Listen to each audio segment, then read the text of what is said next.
Hello guys and welcome back to another video of our channel. So આજના લેક્ચરની અંદર આપણે ધોરણ 12 ફિઝિક્સ ભૌતિક વિજ્ઞાન એની અંદર આપણે જોઈ રહ્યા હતા ચેપ્ટર નંબર 1 વિદ્યુત ભારો અને ક્ષેત્રો. આજના લેક્ચરની અંદર આપણી પાસે એક નવો ક્વેશ્ચન છે, નવી થિયરી છે કે વિદ્યુત ફ્લક્સ સમજાવો. આપણે વિદ્યુત ફ્લક્સ ઉપર શું લખવાની છે, ટૂંક નોટ લખવાની છે, શોર્ટ નોટ લખવાની છે, એના વિશે ટોટલી માહિતી સમજવાની છે. સો વિડીયોના અંત સુધી જોજો, કમ્પ્લીટ તમને ફ્લક્સ વિશે માહિતી મળી જશે, એ મારી ગેરંટી છે. સો વિડીયોમાં અંત સુધી બને રહેજો, થોડુંક ધ્યાન આપજો, કમ્પ્લીટલી તમને આખો જ પ્રશ્ન આવડી જશે. જો 2 થી 3 માર્ક્સની અંદર એક્ઝામની અંદર પૂછાય તો પણ તમને આવડી જશે. સો પહેલા નંબરની અંદર વિદ્યુત ફ્લક્સ. ફ્લક્સ એટલે કહેવાય શું? સો માની લો કે આપણી પાસે શું છે, કોઈ બંધ પૃષ્ઠ છે. બંધ પૃષ્ઠ છે મતલબ બંધ પૃષ્ઠ ચોરસ હોઈ શકે, લંબચોરસ હોઈ શકે, ગોળ હોઈ શકે, ત્રિકોણ, કોઈ પણ પ્રકારનું હોઈ શકે. તો આ જે બંધ પૃષ્ઠ રહ્યું એની અંદરથી જેટલી ક્ષેત્ર રેખાઓ પસાર થાય, આપણને ખબર છે આ શું કહેવાય, ક્ષેત્ર રેખાઓ કહેવાય, વિદ્યુત ક્ષેત્ર રેખાઓ. બરાબર, માની લો કે આની અંદરથી આ 2 ક્ષેત્ર રેખાઓ પસાર થઈ તો આ જે પૃષ્ઠ રહ્યું એનું જે ફ્લક્સ રહ્યું એ કેટલું મળે, 2 મળે. તો શું કહી શકાય, બંધ પૃષ્ઠમાંથી પસાર થતી ક્ષેત્ર રેખાઓની સંખ્યાને શું કહે છે, ફ્લક્સ કહે છે. પહેલા નંબરની અંદર આપણે વ્યાખ્યા લખીએ, એ પછી તમને ફરીથી બીજી વખત સમજાવું. તો વ્યાખ્યા શું આવશે, તો કે બંધ પૃષ્ઠમાંથી પસાર થતી ક્ષેત્ર રેખાઓની સંખ્યા, બંધ પૃષ્ઠમાંથી પસાર થતી ક્ષેત્ર રેખાઓની સંખ્યાને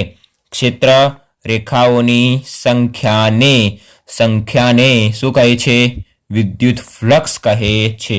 વિદ્યુત ફ્લક્સ કહે છે. બરાબર, તો આ શું થઈ ગઈ, એની વ્યાખ્યા થઈ ગઈ. પહેલા નંબરની અંદર જે તમને સમજાવું એ તમે ધ્યાનપૂર્વક સમજી લો. એક્ઝામની અંદર પ્રશ્ન પૂછાશે, તમારે કેવી રીતના લખવું એવું તમને છેલ્લે બધું જ કમ્પ્લીટલી બતાવી દઉં કે તમારે 2 માર્ક્સની અંદર 3 માર્ક્સની અંદર પ્રશ્ન આવે તો કેવી રીતના લખવું, કેટલા મુદ્દા લખવા, શું લખવું, બધું જ તમને કમ્પ્લીટ ખબર પડી જશે.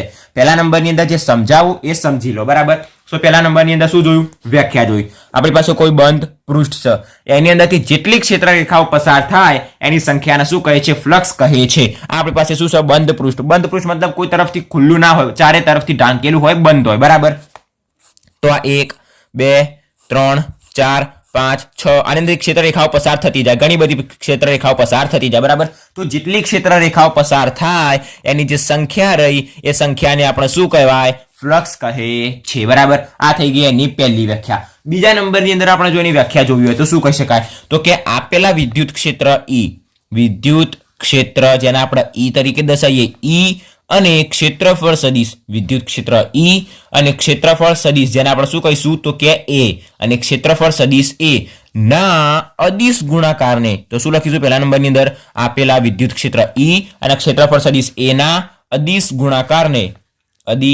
ગુણાકારને શું કહે છે, વિદ્યુત ફ્લક્સ કહે છે. બરાબર, ફરીથી એક વખત સમજાવી દઉં. વિદ્યુત ક્ષેત્ર E, આપેલા વિદ્યુત ક્ષેત્ર E અને ક્ષેત્રફળ સદિશ A ના અદિશ ગુણાકાર મતલબ શું આવશે, ડોટ આવશે. અને જો સદિશ ગુણાકાર આવે તો શું આવે, ક્રોસ આવે, E ક્રોસ A. અહીંયા આપણે શું કીધું છે, અદિશ કીધું છે, તો E ડોટ A, ક્રોસ આવશે નહીં. તો આપેલા વિદ્યુત ક્ષેત્ર E અને ક્ષેત્રફળ સદિશ A નો અદિશ ગુણાકાર મતલબ ડોટ, એના અદિશ ગુણાકારને શું કહે છે, ફ્લક્સ કહે છે. બરાબર, હવે ફ્લક્સના શેના તરીકે દર્શાવાય, તો કે ફાઈ તરીકે, ફ્લક્સના ફાઈ વડે દર્શાવાય. તો આપણે ફાઈ બરાબર શું લખી શકાય, E ડોટ A અથવા તો EA. બરાબર, હવે જ્યાં ડોટ આવે મતલબ અદિશ ગુણાકાર આવે ત્યાં શું આવે, કોસ આવે. તો આપણે ફ્લક્સ ફાઈ બરાબર શું લખી શકાય, EA કોસ થીટા. કમ્પ્લીટ.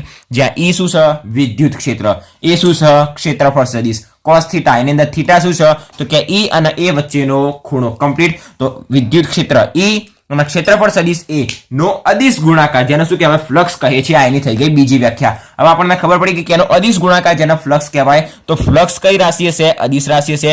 તો ફ્લક્સ એ કઈ રાશિ છે, તો કે અદિશ રાશિ છે. કમ્પ્લીટ. ફ્લક્સને શેના તરીકે દર્શાવાય, તો કે ફાઈ તરીકે. ફ્લક્સનું આપણને સૂત્ર પણ મળી ગયું, EA અથવા તો EA cos થીટા. એના પરથી આપણે એનો શું બનાવી શકાય, એકમ બનાવી શકાય. એકમ. તો પહેલા નંબરની અંદર આવશે EA. E એટલે વિદ્યુત ક્ષેત્ર બરાબર આપણે શું લખતા હતા, E બરાબર F/Q. અને એનું એકમ આપણને યાદ ના હોય તો, બાકી જેને યાદ હોય એ ડાયરેક્ટ લખી દેજો, ન્યૂટન પ્રતિ મીટર, સોરી ન્યૂટન પ્રતિ કુલમ. બરાબર, ડાયરેક્ટ યાદ હોય એ ડાયરેક્ટ લખી દેવાય, અથવા તો આપણે આના પરથી ડાયરેક્ટ પહેલા બનાવવાનો, એના પછી લખવાનો. તો E બરાબર F/Q આપણી પાસે સૂત્ર હતું. F એટલે બળ જેનું એકમ હશે ન્યૂટન, Q એટલે કુલમ, તો ન્યૂટન ભાગ્યા કુલમ. કોનો એકમ થઈ ગયો, E નો, ઇન્ટુ એ એટલે શું કહેવાય ક્ષેત્રફળ સદિશ. ક્ષેત્રફળ સદિશ મતલબ ક્ષેત્રફળ એટલે શું કહેવાય લંબાઈ ગુણ્યા લંબાઈ, જેને શું કહેવાય ક્ષેત્રફળ. તો એનો એકમ શું આવશે મીટર સ્ક્વેર. તો આપણે એનો એકમ શું લખી શકાય ન્યૂટન મીટર સ્ક્વેર કુલમ -1. બીજા નંબરની અંદર લખવું હોય તો ન્યૂટન મીટર સ્ક્વેર પ્રતિ કુલમ. બરાબર, અલગ અલગ રીતથી લખી શકાય. એ સિવાય હજી પણ એના ઘણા બધા એકમો છે. એક છે વોલ્ટ ઇન્ટુ મીટર, બીજા નંબરની અંદર છે ઝૂલ ઇન્ટુ મીટર ભાગ્યા કુલમ. અને ફ્લક્સનો જે સૌથી મેન એકમ કહેવાય, ફ્લક્સનો સૌથી મેન એકમ શું આવશે વેબર. મેન યાદ રાખવાનું, ફ્લક્સનો સૌથી મેન એકમ શું આવશે વેબર, WEBER વેબર. જે નામના વૈજ્ઞાનિકે ફ્લક્સની શોધ કરી હતી એ પહેલો એનો એકમ આવશે વેબર. બરાબર, તો આ હતા ફ્લક્સના અલગ અલગ એકમો. બે જ આપણે યાદ રાખવાની જરૂર છે, સૌથી મેન વેબર, બીજા નંબરની અંદર ન્યૂટન મીટર સ્ક્વેર પ્રતિ કુલમ. આ ત્રણે ત્રણ એક જ છે. બરાબર, જે રીતના આપણને યાદ રહે એ. બરાબર, એ સિવાય આ બધા યાદ રહે તો રાખવાના, ના રહે તો કઈ ચિંતા નહીં. એના પછી આપણે બનાવીશું પારિમાણિક સૂત્ર. જોઈ લો, આ જે બધી વસ્તુ રહી 2-3 માર્ક્સની અંદર પૂછાય તો આપણને યાદ રહેવી જોઈએ. અને એના માટે ના હોય તો ડાયરેક્ટલી આપણને પારિમાણિક સૂત્ર, એકમ, સૂત્રો આ બધું યાદ હોવું જોઈએ, કારણ કે MCQ માટે તમને ડાયરેક્ટ જ MCQ ની અંદર પૂછી દે કે ફ્લક્સનું પારિમાણિક સૂત્ર લખો. હવે આપણને આવડે નહીં, સૂત્ર ના આવડતું હોય તો ના એકમ આવડે કે ના પારિમાણિક સૂત્ર આવડે. બરાબર, તો કેવી રીતના પારિમાણિક સૂત્ર બનાવવાનું, તો ન્યૂટન મીટર સ્ક્વેર પ્રતિ કુલમ. ન્યૂટન એટલે શું કહેવાય બળ, અને બળનું પારિમાણિક સૂત્ર આપણને તમને પહેલા પણ કીધું હતું કે 112 છેલ્લું માઇનસ. બળ એટલે 112, કાર્ય એટલે 122 છેલ્લું માઇનસ, MLT 112 છેલ્લું માઇનસ. ન્યૂટન મીટર સ્ક્વેર એટલે L2, નીચે ભાગ્યા છે કુલંબ. કુલંબ એટલે શું આવશે AT એટલે A1 T1. તો શું બનશે M1. આ L1 L2 તો L3. પછી T શું છે -2 છે. આ T -1 ઉપર જશે, 1 ઉપર જશે એટલે -1 થશે. તો T -2 -1 એટલે T -3. અને એ શું થશે 1 છે ઉપર જશે એટલે -1. આ શું મળી ગયું એનું ફ્લક્સનું પારિમાણિક સૂત્ર મળી ગયું. ફરીથી M1 L3 T -3 અને A-1. આ શું મળી ગયું આપણને ફ્લક્સનું સૂત્ર મળી ગયું, આનું પારિમાણિક સૂત્ર મળી ગયું. તો ફ્લક્સ વિશે બેઝિક માહિતી અહીંયા કમ્પ્લીટ થઈ ગઈ. એ સિવાય આપણને પૂછી શકે કે સૂક્ષ્મખંડ સાથે સંકળાયેલું ફ્લક્સ કેટલું થાય. સૂક્ષ્મખંડ સાથે સંકળાયેલું ફ્લક્સ મતલબ ઇન્ટિગ્રેશન લેવાનું, નાનામાં નાનું ફ્લક્સ. તો આપણે શું લખી શકાય તો કે સૂક્ષ્મખંડ સાથે સંકળાયેલું ફ્લક્સ, સૂક્ષ્મખંડ સાથે સંકળાયેલું ફ્લક્સ. ફ્લક્સ એટલે ફ્લક્સ. તો સૂક્ષ્મખંડ સાથે સંકળાયેલું ફ્લક્સ, જેને આપણે ફાઈ બરાબર શું લખી શકાય, ફ્લક્સ એટલે આવશે ઇન્ટિગ્રેશન. હવે આપણે વિદ્યુત ક્ષેત્રની વાત કરી રહ્યા છીએ તો E ઇન્ટુ A, એ નહીં આવે, શું આવશે DA. આપણી પાસે કોઈ વર્તુળ હોય એનો આપણી પાસે આટલો નાનો શું લઈએ, કોઈ સૂક્ષ્મખંડ લઈએ તો નાના સૂક્ષ્મખંડનું ક્ષેત્રફળ આપણી પાસે A હોય, પણ નાનો લીધો સૂક્ષ્મખંડ તો જેનું ક્ષેત્રફળ શું થશે DA થશે, કારણ કે ઇન્ટિગ્રેશન લીધું એટલે DI થશે. કમ્પ્લીટ. તો ફાઈ બરાબર આપણે લખી શકાય ઇન્ટિગ્રેશન ઓફ DA, અને ફાઈ બરાબર આપણે શું લખી શકાય integration of EDA cos theta. Complete. આપણને કોઈ લિમિટ આપેલી હોય કે થીટા 0 થી 90 છે, તો અહીંયા 0, અહીંયા 90 અને EDA cos થીટા. બરાબર, આ તો આપણે વિદ્યુત ક્ષેત્ર માટે વાત કરી. એટલા જો ચુંબકીય ક્ષેત્ર હોય તો શું મળે, ફ્લક્સ ફાઈ બરાબર B ઇન્ટુ DA. B એટલે ચુંબકીય ક્ષેત્ર, E એટલે વિદ્યુત ક્ષેત્ર, B એટલે ચુંબકીય ક્ષેત્ર. તો ફાઈ બરાબર ચુંબકીય ક્ષેત્ર હોય તો આપણને શું મળે BDA cos થીટા. કમ્પ્લીટ. જે યાદ રહે એ રાખવાનું, સિમ્પલ છે, બંને યાદ રહી જાય. E અને A સૂક્ષ્મખંડ લીધો તો એની જગ્યાએ શું થઈ જશે DA થઈ જશે, અને ડોટ કાઢી દઈએ, ડોટ પ્રોડક્ટ કાઢ્યું જે રહ્યું ડોટ અને ક્રોસ આવીને જો ડોટ પ્રોડક્ટ આપણે કાઢી દઈએ તો શું થઈ જાય cos થીટા આવી જાય. બરાબર, સો EDA cos થીટા. આટલા આપણી ફ્લક્સની માહિતી કમ્પ્લીટ થઈ ગઈ. એ સિવાય એક મેન વાત યાદ રાખજો કે ફ્લક્સ જે રહ્યું એ હંમેશા બંધ પૃષ્ઠને જ લાગવું પડે. હું તમને કમ્પ્લીટ છેલ્લે સમજાવું એક્ઝામની અંદર કેવી રીતના લખવાનું, પહેલા જે સમજાવું એ પહેલા સમજી લેજો. ફરીથી કહું છું, બરાબર, કે ફ્લક્સ હંમેશા બંધ પૃષ્ઠને જ લાગવું પડે, બંધ પૃષ્ઠને જ લાગવું પડે. શા માટે, કારણ કે જોઈ લો આપણી પાસે આવી રીતના કોઈ બંધ પૃષ્ઠ હોય એની અંદરથી કેટલી ક્ષેત્ર રેખાઓ પસાર થાય એની સંખ્યા. હવે કોઈ પૃષ્ઠ ખુલ્લું હોય આવી રીતના એની અંદરથી પસાર થતી ક્ષેત્ર રેખાઓ ગણાય નહીં. બરાબર, સો જે બંધ પૃષ્ઠ હોય, બંધ પૃષ્ઠ એની અંદરથી કેટલી ક્ષેત્ર રેખાઓ પસાર થાય એ જ આપણે ગણવામાં આવે. તો ફ્લક્સ હંમેશા બંધ પૃષ્ઠને જ લાગવું પડે. બરાબર, એ સિવાય એટલું યાદ રાખજો, માની લો કે આપણી પાસે આવ્યું છે કોઈ બંધ પૃષ્ઠ.